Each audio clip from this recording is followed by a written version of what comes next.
Tom Lembong pernah berseteru dengan Luhut dan Bahlil sebelum jadi tersangka. Sebelum ditetapkan sebagai tersangka kasus impor gula tahun-tahun 2015 sampai tahun 2016, Tom Lembong pernah berseteru dengan Ketua Dewan Ekonomi Nasional Luhut Binsar Panjaitan dan Menteri ESDM Bahlil Lahadalia. Kala itu perseteruan Tom Lembong dengan Luhut terjadi saat Luhut menjabat sebagai Menteri Koordinator Bidang Kemaritiman dan Investasi pada era pemerintahan Presiden Joko Widodo, Jokowi. Perseteruan itu terjadi menjelang kontestasi Pilpres 2024. Tom Lembong didapuk menjadi tim sukses Anies Baswedan Muhaimin Iskandar, Cak Imin. Sementara itu, Luhut dan Bahlil ada di pihak Prabowo yang berpasangan dengan putra Jokowi, Gibran Rakabuming Raka. Berikut perseteruan Tom Lembong dengan Luhut dan Bahlil. Tom Lembong dengan Luhut. Tom Lembong sebelumnya pernah berseteru dengan Luhut kala ko-kapten Timnas Amin itu membongkar pernah membuatkan contekan untuk Presiden Jokowi saat ia masih di dalam kabinet. Kejadian itu terjadi sekitar bulan Januari tahun 2024. Luhut yang merasa tingkah Tom Lembong kelewatan itu langsung menegurnya. Menurut Luhut, justru orang yang paling banyak memberi catatan saat pidato Jokowi adalah Menteri Luar Negeri, Menlu Retno Marsudi. Luhut menilai Tom tak usah merasa hebat setelah melakukan itu karena semua kepala negara saat kegiatan bilateral pasti diberi catatan oleh orang di belakangnya. Dia berkata apa yang dilakukan Tom hanyalah tugas dia sebagai pembantu presiden. Saat masih di kabinet, Tom diketahui pernah menjabat sebagai Menteri Perdagangan dan Kepala Badan Koordinasi Penanaman Modal, BKPM. Luhut juga pernah meragukan intelektualitas Tom Lembong. Kala itu Tom Lembong menyebut harga nikel dunia sedang anjlok. Ia menyebut anjloknya harga nikel saat ini karena hilirisasi nikel di Indonesia yang ugal-ugalan. Luhut pun menanggapi kritik Tom Lembong itu. Luhut pun meminta Tom untuk melihat data panjang dari harga nikel selama 10 tahun terakhir. Anda perlu lihat data panjang 10 tahun. Kan Anda pebisnis juga. Siklus dari komoditi itu naik atau turun. Apakah itu batu bara, nikel, emas, apa saja. Jadi saya enggak ngerti bagaimana Tom Lembong memberikan statement seperti ini. Bagaimana Anda memberikan advice, nasihat, bohong kepada calon pemimpin yang Anda dukung? Saya sedih lihat Anda, kata Luhut dikutip Kamis, tanggal 25 Januari tahun 2024. Bahkan, Luhut juga mengomentari intelektualitas Tom Lembong. Artinya, intelektual Anda menurut saya jadi saya ragukan.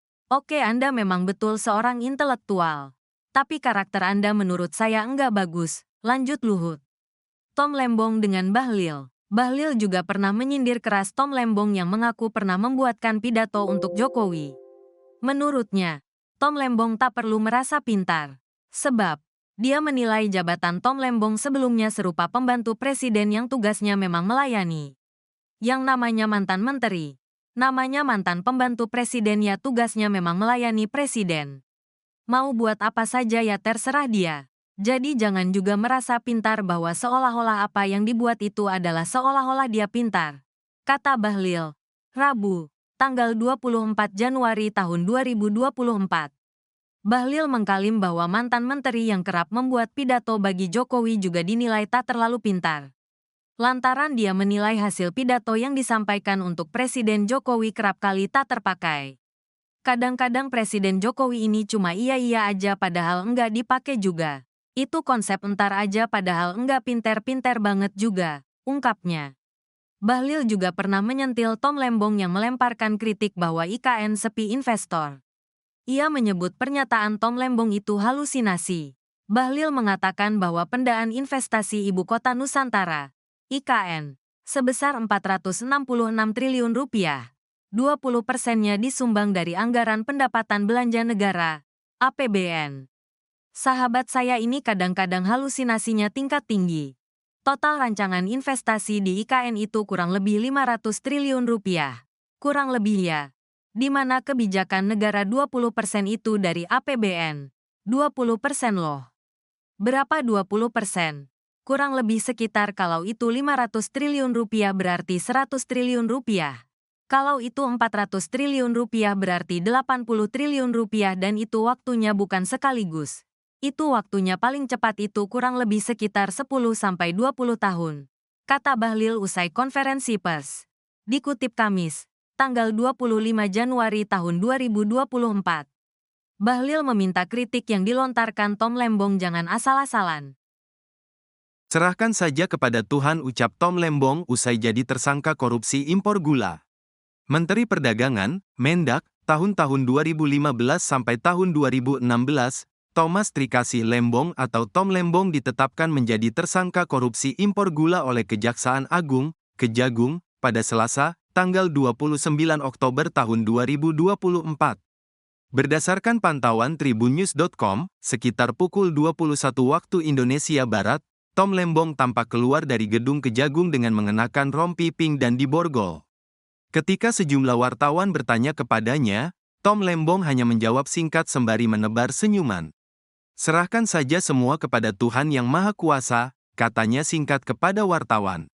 Setelah itu, mantan ko-kapten tim pemenangan Anies Baswedan dan Muhaimin Iskandar, atau Cak Imin, Timnas Amin, di Pilpres 2024 itu langsung memasuki mobil berwarna hitam yang telah menunggunya. Setelah ditetapkan menjadi tersangka, Tom Lembong pun ditahan di Rutan Salemba Cabang Kejaksaan Negeri, Kejari, Jakarta Selatan selama 20 hari ke depan. Sebelumnya, Direktur Penyidikan, Dirdik, Jampitsus Kejagung, Abdul Qohar menuturkan duduk perkara penetapan tersangka Tom Lembong berawal ketika pada tahun 2015, Indonesia dinyatakan surplus gula sehingga tidak perlu dilakukan impor. Namun, Qohar mengatakan Tom Lembong yang saat itu menjabat sebagai Mendak justru tetap mengizinkan adanya impor gula ke PT AP. Di tahun yang sama yaitu tahun 2015, Menteri Perdagangan yaitu Saudara TTL memberikan izin persetujuan impor gula kristal mentah sebanyak 105.000 ton kepada PT AP yang kemudian gula kristal mentah tersebut diolah menjadi gula kristal putih, GKP, kata Qohar dalam konferensi pers di kantor Kejagung, Jakarta pada Selasa, tanggal 29 Oktober tahun 2024. Qohar mengungkapkan izin impor gula yang diterbitkan oleh Tom Lembong justru diberikan kepada PT AP yang notabene adalah bukan perusahaan milik BUMN. Padahal, merujuk pada peraturan Mendak dan Menperin, perusahaan yang diizinkan untuk mengimpor gula adalah perusahaan milik BUMN. Tak cuma itu, Qohar juga menyebut izin impor gula dari Tom Lembong itu tidak diputuskan lewat rapat koordinasi, rakor, dengan instansi terkait dan tanpa rekomendasi dari Kementerian Perindustrian, Kemenperin. Qohar menuturkan lalu ada rapat bersama dengan kementerian di bawah Kemenko Perekonomian yang salah satunya membahas terkait kurangnya cadangan gula pada tahun 2016 sebanyak 200.000 ton. Lalu, pada November tahun 2016, Tom Lembong memerintahkan Direktur Pengembangan Bisnis PT PPI berinisial TS memerintahkan setiap manajer untuk melakukan pertemuan dengan 8 perusahaan swasta yang bergerak di bidang produksi gula. Padahal dalam rangka pemenuhan kondisi harga, harusnya yang diimpor adalah gula kristal putih secara langsung yang dapat melakukannya hanya perusahaan BUMN, jelas Qohar. Selain melanggar soal regulasi perizinan, Qohar juga menyebut perusahaan yang diizinkan Tom Lembong untuk mengimpor gula bukan merupakan produsen gula kristal putih, melainkan produsen gula rafinasi.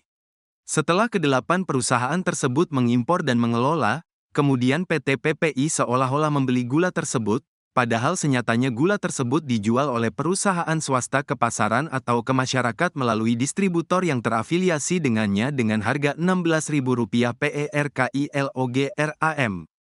Yaitu harganya lebih tinggi dari head yaitu Rp13.000 dan tidak dilakukan operasi pasar, jelas Qohar.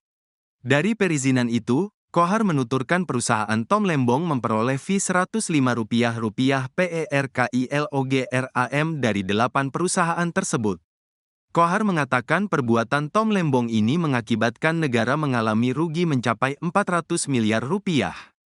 Kini, Tom Lembong ditahan selama 20 hari ke depan di Rutan Salemba Cabang Kejaksaan Negeri, Kejari, Jakarta Selatan. Tom Lembong dijerat dengan Pasal 2 Ayat 1 atau Pasal 3 Junto Pasal 18 UU Nomor 31 Tahun 1999 sebagaimana diubah dengan UU Nomor 20 Tahun 2001 Junto UU Nomor 31 Tahun 1999 tentang Pemberantasan Tindak Pidana Korupsi Junto Pasal 55 Ayat 1 Pertama KUHP.